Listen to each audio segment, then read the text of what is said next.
Honorable Muwanga Kivumbi ono nno nga Deputy President wa Buganda okuva mu kibiina munangate ekya NUP ekitwalibwa munangate omukulu Bobi Wine. So byengenda okubeera nga nkutuusaako oluvannyuma munangate olw'okuleetebwa munangate mu kkooti. Kaakati nno munangate omusango gwe bamuguddeko oba munangate gwe bamusomedde wali munangate mu kkooti e Butambala si birungi. Ngenda kubeera nga mbikutuusaako maaso awo. Kakasa nti vidiyo ogimpeera like kw'ossa ate n'okusubscribinga kasita obeera nga tonnaba. Bikyakutte munangate akati okwetoloola naye muganda wange si byangu. Ennaku zibadde zikunukkiriza munangate mu abiri bukyanga abuzibwawo era nga akaseera kano konna abantu babadde tebamanyi munangate gyali. So mu kkooti wali e Butambala nga bw'ogezaako munangate okulaba Muwanga Kivumbi abadde ayogera munangate ebyamutuusibwako nga bw'ogezaako okulaba. But I would have used the word abducted. But I'm saying I was picked on a roadblock mounted by Uganda Police Force at Mpigi. While I was questioning why I was being told to branch to the Mpigi police station, a drone just appeared, and if I could say much, they picked me out of my car. And when I was in the drone, I was the whole face was covered, and in front of me put some doors to ensure I can't independent. I see where you are going or whatever happens. And I was, if I know it, I had been taken to a place I don't know, show the room, with the bathroom and small room. And when I reached that room, every single person, the gentleman that picked me, took a turn to beat, to kick, to do anything they want.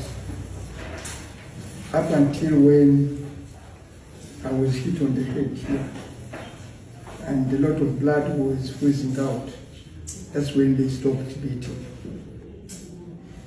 And even now, if you look at the scar on the head, I have a fear whether I don't need to do a scan to establish whether there is a damage on the scar. All my bodies, and I've been examined by the doctor and police. Immediately after that, they applied some chemical and tried to stop the bleeding, and they said the doctor will come in. The doctor never appeared until the next day, around midday. And when he examined me, he was also careful whether I didn't need a scan on the head. And later on, went, bought some medicine, and in the night, they began to rehabilitate me. A process that lasted a week, where they would do it morning, midday, and in the evening. It was as painful as the beating. So, after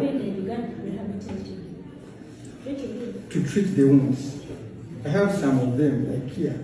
This is how they look like. If I would be permitted to do my vacuum to see most of the beating, but for some reasons I did not. But they are captured very well at the police station. The doctor examined me, and I don't know whether that record is for court, and all that sort. So, and that place where I was not permitted.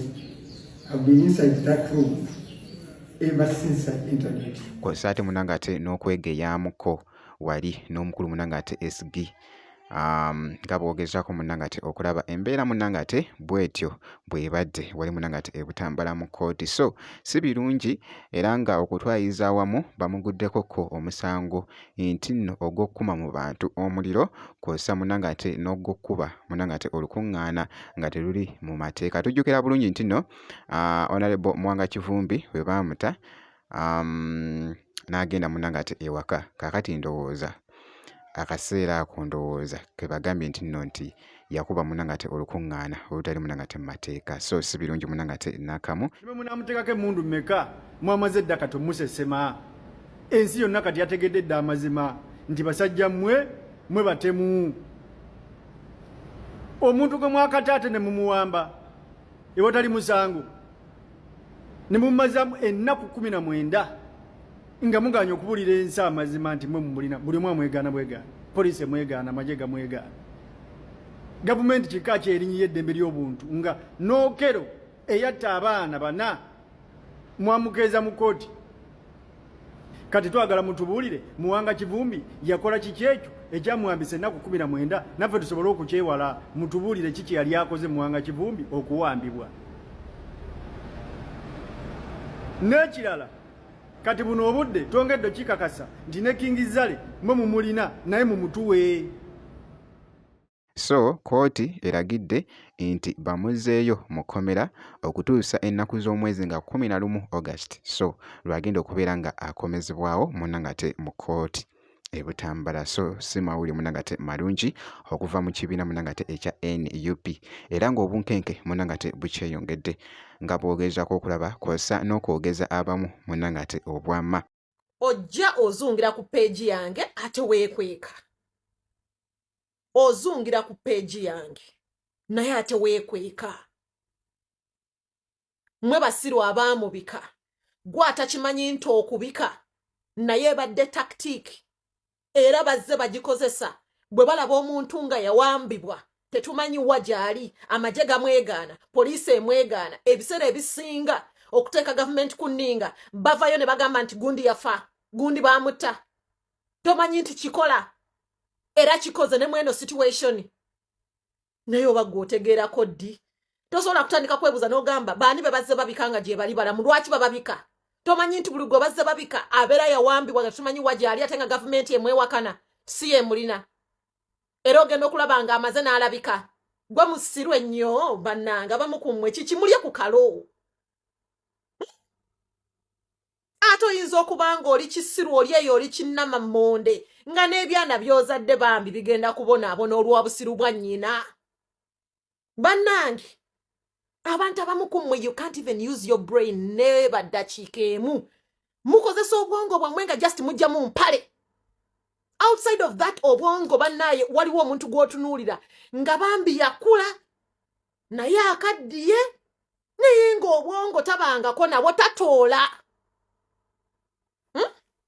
Mwe basiru ffe abazze bamubanja nga twagala alabike oba mulamu oba mufu, ffe basiru naye abamubuzaawo ne bamwegaana si basiru.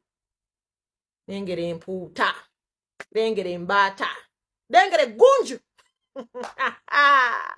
Temumbulira mukwana ebigambo Pastor Bugembe yabiyimba gwe mma mugenda mubuulire. Bikyakutte munnangate akati okwetooloola. So ge amawulire agava munnangate mu kibiina eky'omukulu munnangate Bobi Wine ekibiina ekya NUP. So obutasiba munnangate update yonna making sure nti nno osubscribinga. Ebisigadde tujja kubeera nga tukuwa update gwe kasita obeera ng'osubscribinze.